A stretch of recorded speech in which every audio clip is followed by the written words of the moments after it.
Özgür Babin.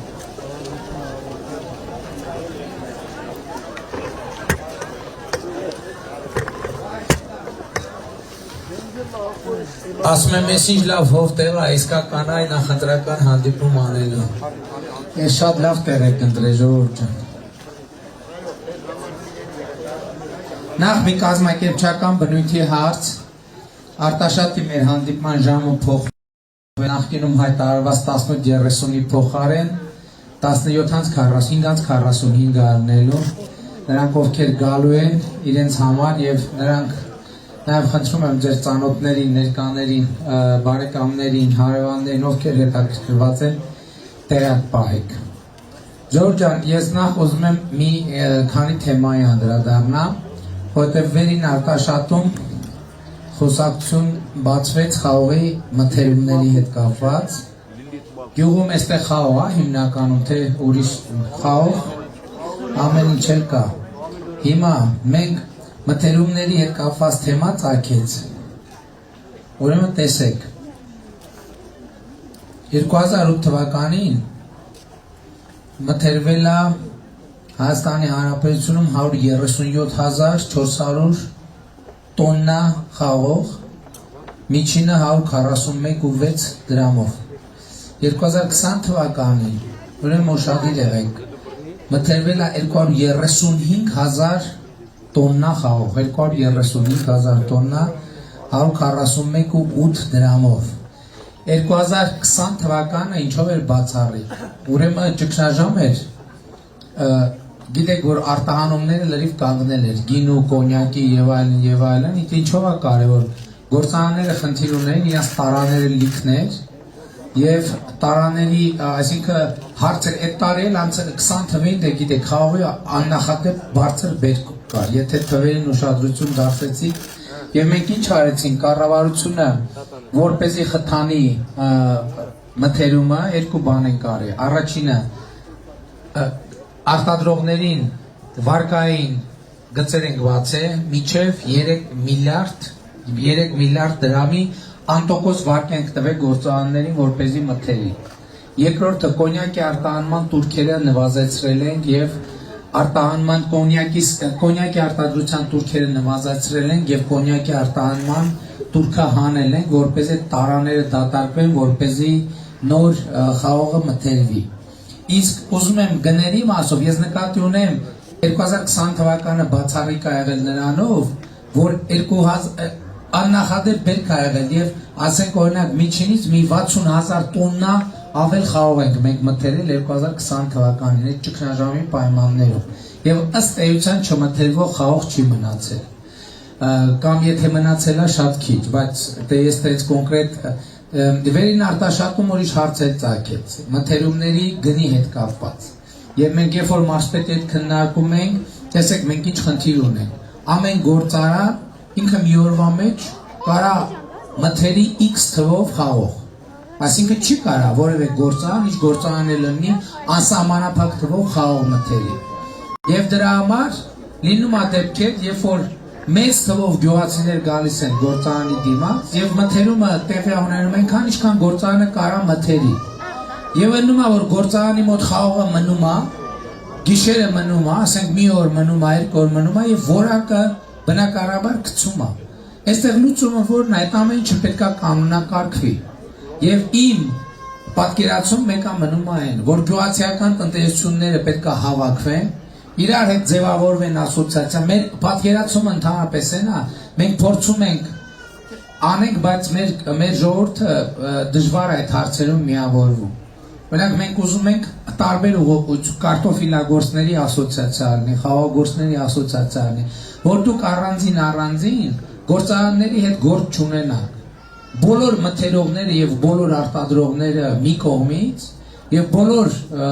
ֆերմերային տնտեսությունները մյուս կողմից տարվա սկզբից բանակցեն թե ինչքան են աճեցնելու, ինչքան են մթերելու, ինչ գնով կին պայմանավորվեն։ Հասկացեք, ուրիշ բան է, երբ որ մի հոգի գնում է գործարանի հետ գինա պայմանավորվում, երբ որ Հայաստանի բոլոր խաղողագործները իրար հետ գնում են եւ բոլոր մթերողների հետ պայմանավորվում են միջին գին եւ պայմանավորվում են գրաֆիկ։ Դες բան պետքա չլինի, որ գյուղացին խաղողը քաղի գնա եւ գործարանի հայաթում ասենք ենթադրենք մի օր օրուկես երկու օր կանգնի։ Դա վնաս է, մենք բոլորից վնասն է, որովհետեւ միլիոններ են կորցնում։ Մենակ դուք չեք կորցնում, պետությունն էլ է կորցնում դրանից, բայց արդյունքա չէ, որ այդ արդյունքից հանրությունն էլ իր բաժինը ունի։ Հաջորդ խնդիրը, տեսեք, մենք օրինակ այն ժամանակ ընդդիմադիր վախտերը, որ գալիս է բան, գյուղեր, գյուղամիջերում խոսում է, հատկապես ավանք սերնդի ներկայացուցիչներն ասում են գյոզա կոլխոզները տվին, քանդեցին, հերն անիծեցին եւ այլն եւ այլն։ Բայց ժողովուրդ ջան, բանը կոլխոզը ուժով է ձևավորվել, այսօր հնարավորություն կա, որ դուք կամավոր իրար հետ առանց ձեր սեփականության իրավունքը կորցնելու այդ հողատարածքներով միանաք եւ ստեղծեք գյուղատնտեսական կոոպերատիվ։ Այդ էլ իմ ասած ասոցիացիայի ավելի փոքր ձևն է։ Ընդ որում մենք անցած տարի որ ծրագրեր ենք անում, հիմա էլ որ տարբեր ծրագրեր ենք անում, բոլոր ծրագրերում գյուղատնտեսական կոոպերատիվները ունեն արտոնություններ։ Մենք իհարկե 2020 թվականից Հայաստանում ներդնել են գյուղատնտեսական 0% տոկոսադրույթով վարկեր, նախկինում Հայաստանում կվկայեք 0%-ով վարկ չի եղել։ Անցած տարի առաջի անգամ մենք ներդնել ենք եւ դա շարունակելու ենք։ Բայց ես ուզում եմ ասեմ, որ օրինակ բաները գյուղատնտեսական կոոպերատիվները իրենք այնքան մեծ հնարավորություններ ունեն, ֆինանսական հնարավորություններ, որ պետությունը տալիս է։ Տեսեք, այսօր շատ խնդիր կա, չէ՞։ Ամենամեծ խնդիրը գյուղատնտեսության ոլորտում ես ինչքան ուսումնասիրել եմ, գիտեք որն է։ Այն է, որ մեր գյուղացիները վարկերով շատ ծառաբեռնված են, մի մասը սև ցուցակում են, նրանք էլ ովքեր սև ցուցակում չեն, նոր ծրագրերում ներգրավվելու հետ կապված խնդրեմ ունեն, որովհետև իրանք վարկեր են վերցրել, ճիշտ է, իրանք նորմալ փակում են իրանք վարկերը, բայց դե ծառաբեռնված են, նոր ծրագրեր իրականացնելու հնարավորություն չկա։ Հիմա ոնց լուծենք այս սև ցուցակների եւ մյուսների այդ վարկային ծառաբեռնվածության հարցերը։ Ես ինչքան մտածում եմ, օրինակ կան, որ ասում են եկեք վարկերը ներենք։ Հիմա ասենք օրինակ Բարգավաճ Հայաստան կուսակցության ղեկավարը ասում է վարկերը ներենք։ Ինքն էլ մեծահարուստ գործարար է, հա շատ լավ, բայց ուշադրություն դարձեք, ինքը տես դուխով որ ասում է ներենք, ինքը շատ բիզնեսներ ունի Հայաստանի Հանրապետությունում, բայց բանկային բիզնես օրինակ չունի։ Եթե ինքը բանկային բիզնես ունենար, ասեր եկեք ներենք, մենք իրան ինչ կասենք, ասենք շատ լավ եղբայր։ Հələ մի հատ քուսեփական օրինակով ցույց տու։ Ցույց տու քուսեփական օրինակով, որ ներում ես քո բանկից վերցրած վարկը։ Ստեղ հարցը այն չէ, որ այդ վարկը ներենք չներենք, ստեղ հարցը այն է, որ այդ վարկի վրա խաչ քաշեք։ Այդ բանկի հետ ինչ տեղի կունենա հետո։ Բա հետո հաջորդ պահին գյուղացին որտեղից վերցնի։ Բայց այս լուծում ինչ հիմա կասեք հա լավ հասկացանք, ինչ լուծում ես առաջարկում։ Իմիջայլոց հետաքրքիր է սպիսի բար։ Այսօր տեղը հովարտել մի քիչ աշխատանքային խոսակցություն է ստացվում, ոչինչ, չէ, ավելի լավ։ Բայց այդ քաղաքական մասերը 2018 թվականին հեղափոխության ժամանակ մենք եկանք եւ ասացինք հետեւյալը, որ ընդհանրապես վարկերի եւ գյուղ վարկերի ժամկետած վարկերի տոկոսները, բանը ժամկետած այդ տոկոսները ներելու մասին օրենսդրական նախաձեռնություն են գումարելու։ Ինչ արինք, միջև այդ ինչ պրոբլեմ կար, տեսեք, եթե ես բանկին ունեմ պարտք, այսինքն վարկ ունեմ, եւ այդ վարկը ժամկետանց է, եթե բանկը ինձ ներեր այդ վարկը, ինքը պետքա դրա համար հարկ վճարեր։ Հարկ էր գոյանում դրա վրա։ Մենք օրենք ընդունեցինք, որը բանկին հնարավորություն տվեց, որպեսզի ժամկետանց վարկերը դուրս տուգանքները ների եւ դրա համար վարկ չգոյանա։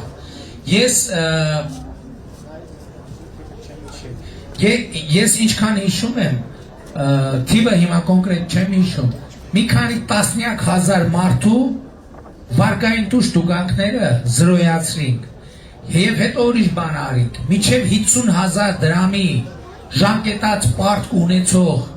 վարկառոների ցուցակները բանից հանեցինք, սև ցուցակներից հանեցինք, որպեսզի մարդիկ հնարավորություն ունեն։ Բայց հետաքրքիր ինչ բան տեղի ունեցավ։ Ուրեմն այդ մարդկանց 75%-ը էլի մի տարվա ընթացքում նորից ընկավ սև ցուցակ, որովհետև գնացին նոր վարկ վերցրին, էլի նույն պատմության մեջ հայտնվեցին։ Հիմա նկատի ունեմ, մենակ վարկը ներելը հարցը չի լուծում, որովհետև հիմա մարդ կա ունի մեծ վարկեր, բայց ունենալով մեծ վարկեր ինքը նորմալ սպասարկում է եւ բանկերը շարունակում են իր այդ աշխատել։ Մարդ էլ կա, մենք օրինակները ցույց տվենք, դա երևի ես ինչքան հիշում եմ 75,000 մարդու մասին էր խոսքը։ Եվ նրանց մեծ մասը գնաց ավելի շատ պարտքերի տակ ընկավ։ Հիմա լուծումը ո՞րն է, լավ, այս մարդիկ լավ հասկացանք, սև ցուցակում են, բայց հող ունեն, պետք է գյուղատնտեսությամբ զբաղվեն։ Մենք ինչ ենք ասում, լուծումը ո՞րն է այն տեսնում։ Մենք լուծումը տեսնում ենք այնտեղ, որ այդ մարդիկ համախմբվեն գյուղատնտեսական կոոպերատիվ ստեղծելու մեջ, որովհետև այդ գյուղատնտեսական կոոպերատիվը իրենց համար հնարավորություն է զրոյից սկսել այդ վարկային պատմությունը, որովհետև արդեն ինքը այդ գյուղատնտեսական կոոպերատիվով վարկա ստանալու ոչ մեկ իր անձնական պատմությունը չի նայելու, որովհետև այդ անձին չեն վարկ տալիս, վարկը տալիս են գյուղատնտեսական կոոպերատիվին, եւ բոլոր վարկերը ըստ էության զրոյական տոկոսադրույքով են տալիս գյուղատնտեսական կոոպերատիվներին։ Եվ ես ուզում եմ, որ այս թեման մեր գյուղացիների մեջ տարածվի եւ մենք փորձենք գյուղացիներին համախմբենք, թիմեր սարքենք, որովհետեւ ժողովուրդ ջան, շատ դեպքերում արդյունք էլի չի ստա նույն մթերումների հետ կապված։ Չնայած ես ուզում եմ ձեր ուշադրությունը հրավիրեմ այն փաստի վրա, որ մենք Հայաստանում 2017 թվի համեմատ 2017 թվականին, 16-17 թվականին Հայաստան մտել է տարեկան 20 միլիոն տոննա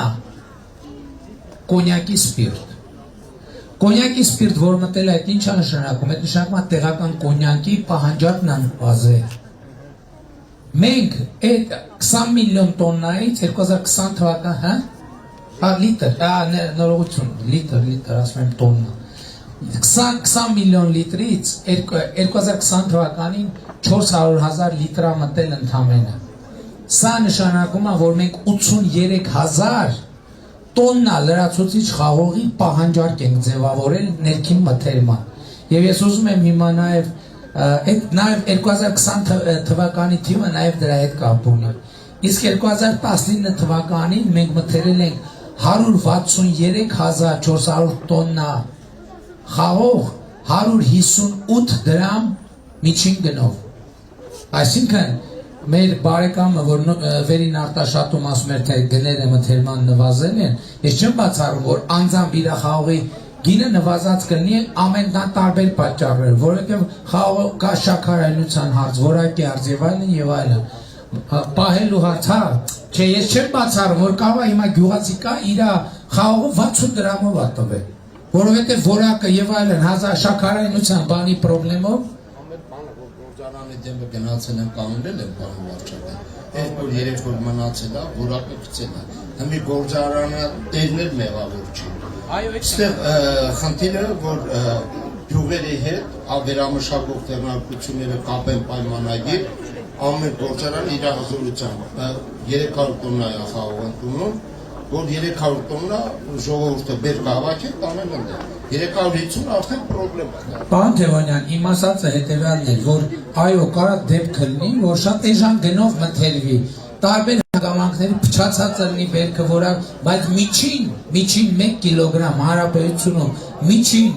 մթերման գինը իրականում բան արել, բարձրացել է 158 դրամ ա եղել 2019 թվականին, բայց նաև որպեսզի հանրությունը իմանա, մենք ով եթերով հետևում ենք, մենք այսօր խաղող կա հանրապետությունում, որ մթերվում է 235 դրամով, խաղող կա, որ մթերվում է 400 դրամով, 450 դրամով, խարջի խաղողը, խարջին գարան դմակը մթերվում է 400-450 դրամով, արենին 235 դրամով, դրա համար խաղողի մթերման թեմայի մասին խոսելիս մենք պետք է հաշվի առնենք այդ բաները, հաջորդ կարևորագույն փոփոխությունը, որ տեղի ունեցել, ի վերջո գյուղատնտեսության ապահովագրությունը, որը Արարատի մարզից մտել է, ինձ հետաքրքիր է, բայց այս տարի օրինակ ներկաներից ով ապահովագրել իր բերքը, ոչ մեկ, Ժողովուրդ ջան, իրականում տեսեք, շատ կարևոր է, որ մենք ի վերջո զարգացման ծրագրերի տրամաբանությամբ առաջնորդվենք։ Մենք ինչ ենք ուզում, տեսեք, նախկինում կարկուտը գալիս է, գյուղացիք կամ ճանապարհ են փակում, կամ կառավարության դեմն են գալիս, թե կարկուտը ջարդել է, եկեք մեր փոխհատուցման փողը տվեք։ Կառավարությունն են ոչ թե ջարդածի փողն է տալիս, այլ ինչ-որ մի բանով օգնում է, որը չի լուծում հարցը։ Բայց մենք հիմա ինչ ենք արել, ժողովուրդ ջան, գյուղատնտեսության ապահովագրություն ենք ներդրել։ Ընդ որում մենք հիմա որ այդ ապահովագրության կեսը, փողի կեսը մենք ենք տալիս, կառավարությունն է տալիս։ Այսինքն ուղիղ նայած խաղող ծորեն տարբեր մենք դա ապահովագրում ենք, դա նշանակում է կարկուտ, աստվածչանի ցրտահարություն, հրդեհ, դուք էլ կարիք չեք ունենում, կամ ճամփա փակեք, կամ կառավարության ասեք փողը տվեք։ Դուք ձեր ապահովագրությունն ունեք, գնում եք, ստանում եք, վերջ։ Ու 2020 թվի առաջին բանը փորձը ցույց տվեց, հետաքրքիր է, ըստ էության ապահովագրական ամբողջ ֆոնդը սպառվել էր։ Սա ինչ է նշանակում, որ մարդիկ ռեալ այդ գումարը ստացել են։ Ես ուզում եմ, որ մենք այնուամենայնիվ իմ ուզածն ինչ է, իմ ուզածն այն է, որ գյուղատնտեսությունը շարունակում է ձեզ համար մնալ չարչարանք, շատ եք չարչարում ժողովուրդ, բայց այդ չարչարանքը եթե թարգմանենք, գիտեք ինչ է նշանակում, նշանակում է աշխատանքի արտադրողականություն։ Հայաստանի Հանրապետությունում աշխատանքի արտադրողականությունը ավոր ցածր է։ Մեր երկրում մենք բոլորս, ինձնից սկսած, ձեզնով շարունակած, մենք մի ժամվա ընթացքում ստեղծում ենք 6 դոլարի արդյունք, 6 դոլարի մեր մի ժամվա աշխատանքի արդյունքում։ Իսկ դա Եվրասիական տնտեսական միությունից կրկնակի պակաս է։ Եվրոպական երկրներից 10 անգամով է պակաս, երկրներ կան, որ 20 անգամով է պակաս։ Սա ինչով է պայմանավորված։ Պայմանավորված է, օրինակ մենք կաթիլային ոռոգում այդքան չունենք։ Պայմանավորված է նրանով, որ մենք տեխնիկա այդքան չունենք։ Պայմանավորված է նրանով, որ մենք ամեն անգամ գյուղատնտեսությունը կախված է բախտից։ Կլինի, չի լինի։ Կարկոտ կգա, չի գա, ջուրը կլինի, չի լինի։ Բայց մենք ուզում ենք, տեսեք, մենք այսօր ուրիշ բան ենք անում, ուզում ենք, որ ձեր չարչարանքը մաքսիմալ վերափոխվի աշխատանքային հաճույքի։ Կարող եմ ասած մի քիչ բան չի, բայց օրինակ ինչ ենք ասում։ Ասում ենք ժողովուրդ ջան, մենք ձեզ տալիս ենք 15 միլիոն դրամի վարկ։ Այդ 15 միլիոն դրամի վարկով առաջարկում ենք, որ ստեղծեք ջերմոցային տնտեսություն։ Բայց մինչև ջերմոցային տնտեսությունը ստեղծելը, խնդրում ենք, որ դուք գաք 1000 ներողություն դասընթացների մասնակցեք, որպեսզի նոր տեխնոլոգիաների մասին կարենան մասնագետները ձեզ ներկայացնեն նրբությունները։ Երբ որ լիցենզիան ստացաք, այդ լիցենզիայով դուք կարողանում եք այդ վարկը ստանալ։ Վարկը ստացաք 15 միլիոն, ձեր ջերմատունը կառուցեցիք, կառավարությունը այդ փողի 30%-ը նորից վերադարձնում է քեզ։ 16 միլիոնի 4.5 միլիոն դրամը տալիս է ձեզ։ Մենք ու ինչ ենք ասում, սա է ճանապարհը, որպես դուք կառավարությունից կախված չլինեք։ Այստեղ է քաղաքացիությունը սկսում, որ դուք ինչի պետք է գյուղապետին, մարզպետին, վարչապետին նայեք ձեզ ինչով պետք է օգնի այդ պահին։ Հա ասում են սալյարկա։ Սալյարկեն հետո այդ սեզոնի վառեց գնաց հետո։ Մյուս տարի էլ մյուս հայ տանկ է, բայց մարդու կյանքում բան չի փոխվում դրանից։ Պատմությունը մենք ուզում ենք կնեցանենք մարդու կյանքում բան փոխվի։ Որտեղ երբ որ գիտենք, որ լիզինգով մենք 0% արտոնյալ վարկ ենք տալիս, որ դուք գնաք մոտոբլոկ առնեք, որ դուք գնաք տրակտոր առնեք։ Մենք այսօր ասում ենք այն միջև 3 հեկտար են տնտեսությունը, որը կանցնի կաթիլային ոռոգման, ընդ որում կաթիլային ոռոգման ասնելու համար էլ մենք էլի արտոնյալ վարկ ենք տալիս, ձեր ցավը տանեմ։ Նրանք ովքեր կանցնեն կաթիլային ոռոգման 5 տարի ջրի փող չեն ուզելու։ 5 տարի ջրի փող, ընդ որում ասեմ, այդտեղ լավություն չենք անում մենք։ Ընդհակառակը խորամանկություն ենք անում, որովհետև եթե դուք անցնեք կաթիլային ոռոգման, այդ նույն հողատարածքները դուք կոռոգեք կաթիլային ոռոգան 3 անգամ ավելի քիչ ջրով։ Եվ մենք այդ ջուրը կխնայենք, եւ այդ ջրի փող, որ գիտեք որ հիմա 11 դրամ է ձեր վրա նստած գինը, բայց 11 դրամ էլ կառավարությունն է տալիս։ Եթե մենք այդ 11 դրամի գումարը տանք ձեզ, որ դուք կաթիլային ոռոգում քաշեք, արդյունքում կառավարությունը էլի շահած է դուրս գալիս, ավելի քիչ փող է ստեղծում։ Հաջորդ հարցյան դաշտում մենք ինչ խնդիր ունենք, պարոն մարզպետ, պարոն գյուղապետ, սրանով պետք է շատ լրջորեն, ստեղ գերնորմատիվային հողեր կան այս տարածքում, թե չէ, չկա, փառք Աստծո չկա, բայց մենք շատ տեղերում ունենք գերնորմատիվային հողեր, այդ ինչ է նշանակում գերնորմատիվային հող, որ այդ հողի խոնավությունը ապահովելու համար շատ չոր հողեր են։ Մանավանդ հիմա որ արտեզյան ավազանի բանը մակարդակը իջել է, շատ հողեր կան, որ տակից են չորացել։ Այսինքն մի քառակուսի մետրին ջուր տալու համար մեզ կրկնակի ավել ջուր բան է պետք, ջուր ենք ծախսում մենք։ Մենք հողեր ունենք ժողովուրդ ջան, որ 1 միլիոն դրամի ջուր ենք տալիս, որ 300,000 դրամի պամիդոր աճացնենք այդ հողի վրա։ Մենք հաշվում ենք այն կառավարությունում քանի անգամ քննարկել ենք։ Մենք ասել ենք ավելի լավ է մենք այդ գյուղացուն այդ 300,000 դրամ տանք, ասենք եղբայր պամիդոր մի ցանի այդ հողի վրա։ Արի օգնենք քեզ ուրիշ բարձրարժեք բան ցանի։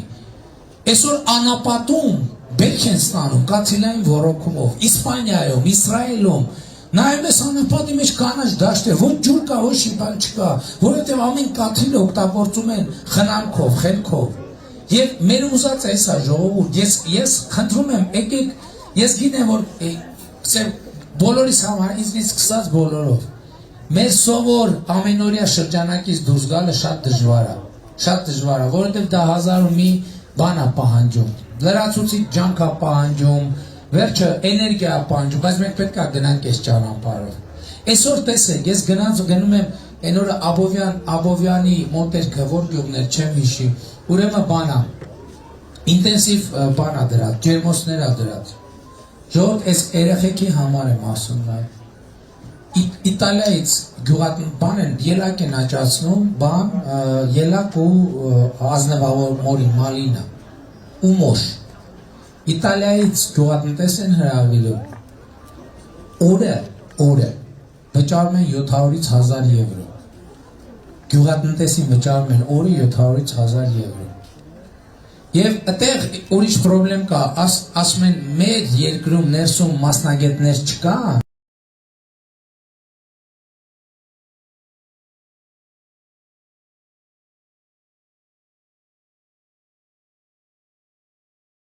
Հայաստանյան չափանիշներում դա կլինի շատ բարձր։ Եվ այստեղ էլ մենք վերադառնում ենք կրթության թեմային, եւ բարձրագույն կրթության թեմային։ Իհարկե ես շատ ուրախ եմ, որ այսօր մեր գյուղատնտեսական ակադեմիան այն բացառիկ բուհերից է, որը այսպես նոր ժամանակներին համապատասխան շատ լավ կոլեկտիվ է ձևավորվել եւ իրանք աշխատում են, որ շատ մեծ էներգիայով եւ մենք էլ պարտավոր ենք իրանց ինչով կարող ենք օգնել, չգիտեմ ինչքանով ենք օգնում, բայց պետք է մեր երեխեքը իմանան, բայց որ երեխեքը գնան լավ մասնագետ դառնան, իրանց գործը պետք է մանկապարտեզից սկսի։ Եվ դրա համար մենք ասում ենք այսօր Հայաստանի Հանրապետության ոչ մի գյուղում պետք է մանկապարտեզի պակաս չլինի եւ մենք այսօր արդեն լայնածավալ ծրագիր ենք սկսել Հանրապետությունում մանկապարտեզներ կառուցելու եւ մենք ասում ենք առաջիկա 5 տարում 500 հատ մանկապարտեզ են կառուցելու հանրապետությունում։ Դպրոցներ են 300 դպրոց 500 մանկապարտեզ, որպեսզի այս երեխեքի ապագան լինի ավելի բարեկեցիկ։ Եվ որ Թումանյանն ասում ապրեք երեխեք, բայց մեզպես չապրեք, չէ։ Մենք դա գործնականում պետք է անենք, դա ինչ է, դա կրթություն է, դա կրթության հնարավորություն է, դա առողջություն է, առողջության համար մենք ինչ ենք արել ժողովուրդ։ Մենք արել ենք հետևյալ, մինչև 18 տարեկան երեխեքի հիվանդանոցային ծառայությունները դարձրել են անվճար։ Մեր երեխեքը մինչև 18 տարեկան աստված չանի հիվանդանոց ընկա, կառավարությունը ամբողջ ծախսերը հոգում է։ Մենք ուրիշ բան ենք ասում, բայց շատ կարևոր է, որ կանխարգելվի հիվանդությունները։ Դրա համար մեր դպրոցներում պետք է լինեն, մեր դպրոցներում եւ մանկապարտեզներում պետք է լինեն մարզադահլիճներ, ֆուտբոլի դաշտեր եւ այլն եւ այդպես շարունակ։ Եվ մենք հիմա որոշել ենք, որ Իմ քայլը հիմնադրամը պետք է մասնագիտանա միայն գյուղական բնակավայրերում կամ հեռավոր բնակավայրերում դպրոցների մարզադահլիճների եւ զուգարանների կառուցման համար։ Որովհետև շատ կարևոր է, որ մենք մեր երեխեքի համար դպրոցներում ամենաժամանակակից քաղաքակիրթ պայմանները ստեղծենք, որովհետև երեխեն այդ տեղով իր դպրոցի զուգարան մտնելով զգում է կառավարության վերաբերմունքը իր նկատմամբ։ Ինչպիսին է դպրոցի զուգարանը, այնպիսին է կառավարության վերաբերմունքը այդ երեխայի նկատմամբ։ Եվ այս ուղղությամբ մենք պետք է առաջ գնանք։ Սա սոցիալ-տնտեսաբան եք ուզում ասեք։ Ոսկետապ համայնքը դպրոցի զալա սարքել, իր ուժերով, տրենաժոր սպորտ զալա սարքել, կառավարություն թույլ չի տալի, որ երեխեք այդ սպորտ զալից օգտվեն։ Կորոնավիրուսի պատճառով ա եղել, մեր ստեղի ոսկետապի երկու դպրոց ունենք։ Դպրոցը պատկանում է նախարարությանը, նախարարությունը ավագ դպրոցը պատկանում է նախարարությանը, նախարարությունը թույլ չի տալի, որ երեխեքը կարող է նորմատիվների խախտումներ կան, վտանգներ կան, շինարարության նորմեր, Այն դեպս կհետաքրքրվեմ։ Դուրս ոսկետապ համայնքը դրսից օգնում են, բարեգործություն են անում։ Շատ լավ, օգնել են ցավը տանում, չեն կարող անենք, հիմա վադրության մեջ են գտնվում։ Երեխեքն էլ չեն զբաղվում դրանով, պարոն։ Շատ լավ, հիմա անպայման կզբաղվենք, հեսա եթերով հնչեց, կարծում եմ կրթության նախարարության մեր գործընկերները թող մի հատ հասկանան ինչն է պատճառը, իսկ ասեն։ Հատենց հարցերով պետք է ակտիվ լինել, մարզպետարան, նախարարություն, գրել, գնալ հետևից։ Չէ, բայց պետք է բանը հասցնել, բա մենք եթե չիմանանք, որ տենց խնդիր կա, հիմա ես համոզված եմ, որ նախարարը չգիտի, որ տենց խնդիր։ Հասկացա, կզբաղվենք մի հատ ասեք եղբայր։ Եթե ուզում ես այս գյուղը, գյուղացիները լավ ապրեն, այդ ճանապարհը բացի մարդկանց մթերքը դուրս գա, Որ ճանապարհը։ Այդ պոեզի գիծես բացում։ Հետները արտադրած այդ ամեն ինչը դուրս գա, որ այս մարդիկ ապրեն։ Ես 7 տարի հողի հենամ մարզպետնի մախբերն է։ Հողի վրա տանջվում է։ Այդ գումարը Ինչ եք աճացնում բներեք։ Այգի եմ, խաղող եմ մշակում։ Լավ էլ հազում ես։ Լավ, Չէ, բայց ճիշտ է ասում, ինչքան արտահանվի, այնքան ավելի բարձր գնով։ 200 դրամ։ Ես տասերը եթե տամ անեմ, Փաշինյան ջան, տակը բան չի լինում։ Ճիշտ է։ Լրիվ կիսում եմ, այո։ Եվ դրա համար մենք հիմա նաև հետևյալը ասենք։ Ժողովուրդ, էդ էլ իմացեք, օրինակ անցած տարի նույն 2020 մենք նաև արտահանող ընկերություններին աջակցեցինք, որպեսզի հնարավորինս մեծ ծավալներով արտահանենք։ Եվ մենք այս տարի էլ ենք աջակցում, որպեսզի գյուղացիների մնա եւ ամբողջը արտահանվի։ Մի հարցել ու ամփոփեք։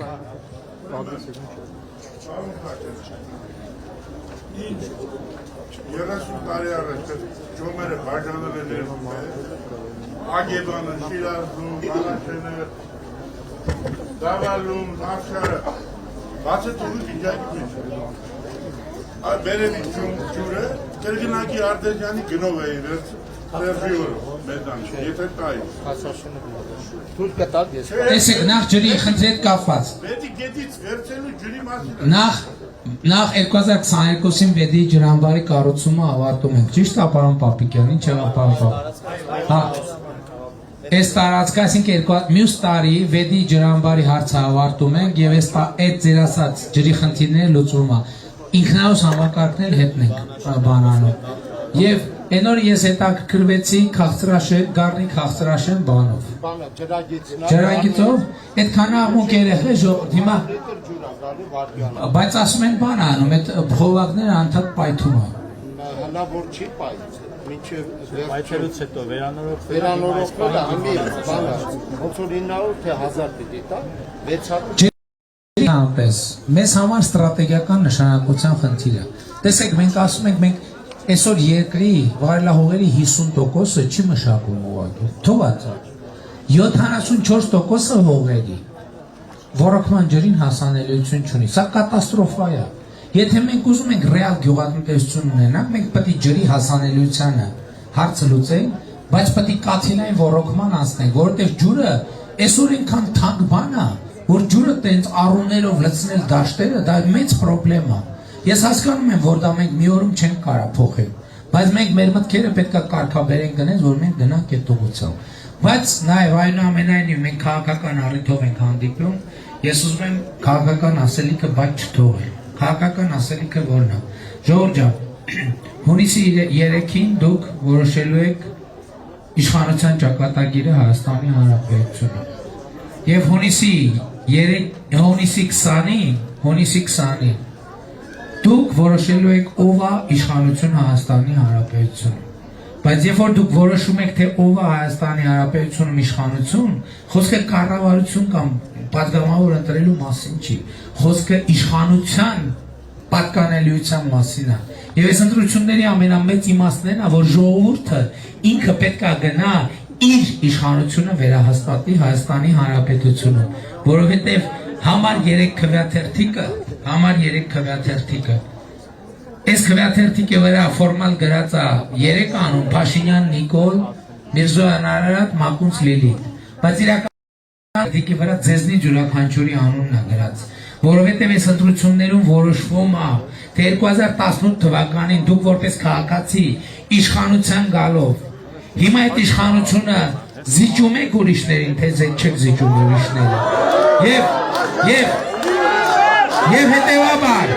եւ հետեւաբար հունիսի 20-ին գնացեք ընտրական տեղամասեր եւ համար 3 քվեաթերթիկով քվեարկեք յուրաքանչյուրը ձեր օգտին, յուրաքանչյուրը ձեր իշխանության օգտին, ի նշան են բանի, որ դուր երկրին տեր եք, որ դուր երկրին քաղաքացի եք, որ դուք անկախությանը տեր եք։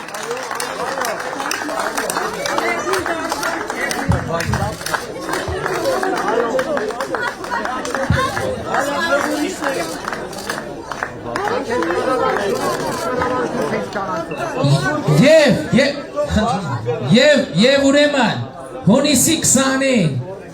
համար 3 քվեաթերթիկով քվեարկելով դուք արձանագրում եք մեր հեղափոխության շարունակությունը այն տարբերությամբ, որ հիմա էլ ոչ բռնի, որ հիմա էլ ժողովրդական, բայց այս անգամ արդեն պողպատե հեղափոխություն պետք է անենք, պողպատե հեղափոխություն։ Եվ ասում եմ, բոլոր ժանգոտած մեխերին հանելու ենք, ընդեղ որտեղ պետք է մխելու ենք, եւ Հայաստանում հաստատելու ենք օրենքի եւ իրավունքի դիկտատուրա, արձանագրելով, որ Հայաստանի Հանրապետությունում ապագա կա, Հայաստանի Հանրապետությունում կա ապագա, եւ ուրեմն ապագա կա, ապագա կա, ապագա կա, ապագա կա, սիրում եմ բոլորիդ, հպարտանում եմ բոլորովը, եւ խոնարհում եմ բոլորիդ առաջ, լավ եք ժողովուրդ ջան, շնորհակալ եմ բոլորիդ հետ։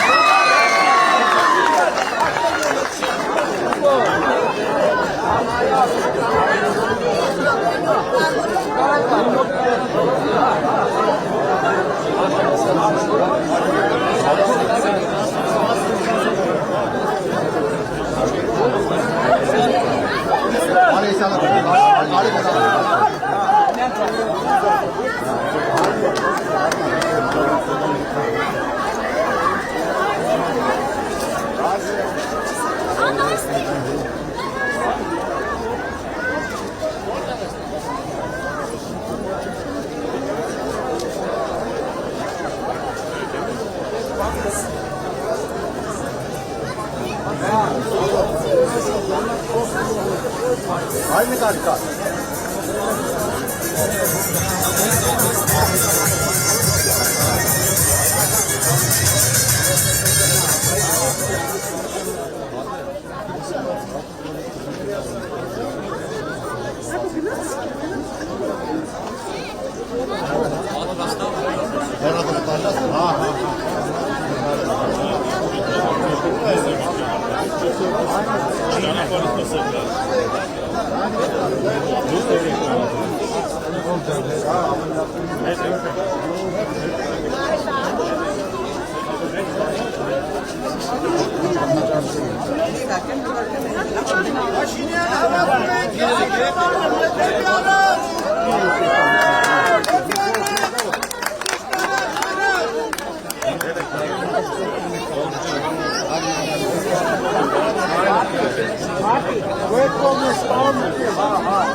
Zum Wort.